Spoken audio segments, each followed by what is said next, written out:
I'm so glad to see that you're back for another math lesson today. Now, today is Friday, which means we have a performance task. That's right, it's time to show what you know on today's problem. Are you up for it? I know you are. Let's get started. Here is your performance task for today. Baking with fractions. It reads, Angela used 2 3/4 cups of flour to make a cake. She used less than 5 cups of flour to make cupcakes, and she used between 7 and 8 cups of flour altogether. How much flour could Angela have used to make the cupcakes? Now, this is what we call an open-ended math problem because there's more than one answer that will work for this problem. Just make sure that your answer is reasonable. You know that whatever your answer is, it has to be less than 5 because in the problem it says she used less than 5 cups of flour to make her cupcakes. You also know that when you add 2 3/4 to your answer, that answer needs to be between 7 and 8 because it says that Angela used between 7 and 8 cups of flour altogether. Now, pause the video here and solve this performance task. Press play when you are ready to check your answer. All right, let's go over a few possible answers for this problem. The first thing I see is that it says to explain your thinking using pictures, words, and symbols.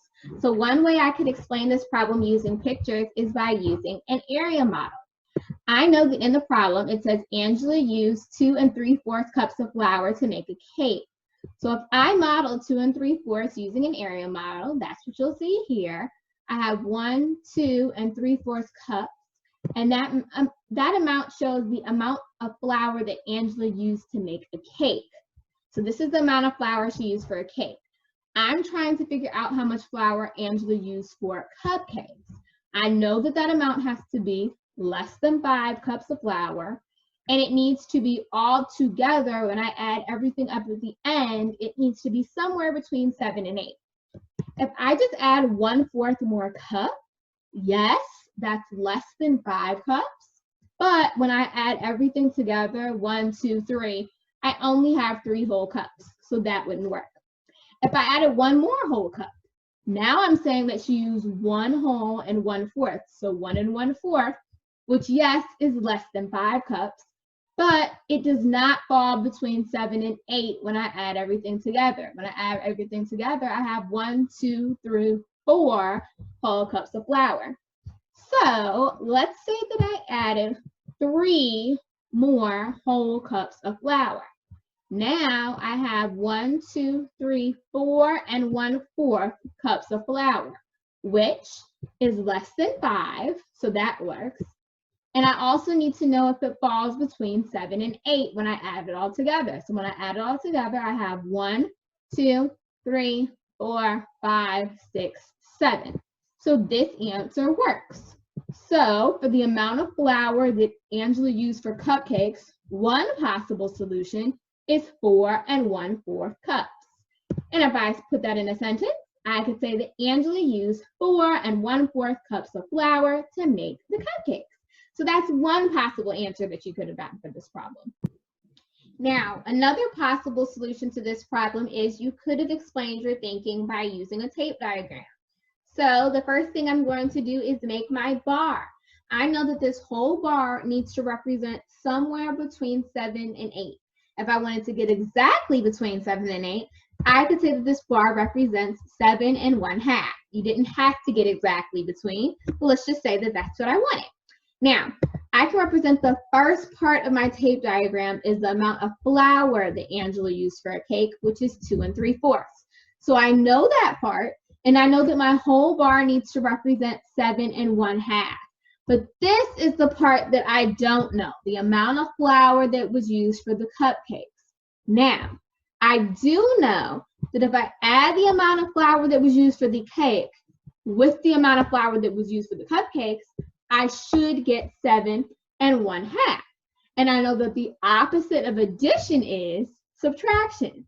So therefore, I know that I can subtract 7 1/2 minus 2 3/4, and I should get the amount of flour that Angela used for the cupcakes. So when I set that subtraction problem up, I can't immediately subtract 3/4 from 1/2 because my denominators are not the same. I know that when my denominators are not the same, I can't subtract right away. So I need to make those denominators the same first. So I need to find my least common multiple of 2 and 4. And that'll help me find the least common denominator. So if I list my multiples for 2, I have 2, then 4, and I can automatically stop because there's my match already. So I need this 1/2 to now have a denominator of 4. So what can I do to 2 to get to 4? Multiply by 2. So 2 times 2 is 4, and whatever I do to the bottom, I have to do to the top, my numerator. 1 times 2 is 2. So I know that 1/2 is equivalent to 2/4. So now I have 7 2/4 minus 2 3/4. So now both of my denominators are 4, so that's good, but I still have another problem. I can't take 3/4 away from 2/4. So I'm going to rename this 7. I'm going to rename this 7 as 6 4/4, which is the same thing as 7, because 6 plus 1, because we know that 4/4 is 1, would give me 7. So instead of saying 7, I'm going to say 6 4/4. Now I'm doing that because now that I have extra fourth pieces, I can add those onto my 2/4 so that I'm able to take away 3/4. So now my whole number would be 6, and my fraction, which is an improper fraction now, is going to be 6/4. Now, 6 6/4 minus 2 3/4. Now I can take 3/4 away from 6/4, and I would get 3/4. And 6 minus 2 is 4. So another possible answer to this problem is 4 3/4. And if I put that in a sentence, I could say that Angela used 4 3/4 cups of flour to make cupcakes. So that part there could just be added on to my tape diagram, and I have another possible solution to this problem. Now, you may have come up with a different answer, and if you did, I would love to see what answer you found also works. And maybe you came up with one of the same answers as me, but I'm challenging you to see if you can come up with a different answer. And share those answers with me. You can scan that QR code and share your answers with me there. I can't wait to view all of your responses. Great work this week, fifth graders, and have a wonderful weekend, everyone. Bye.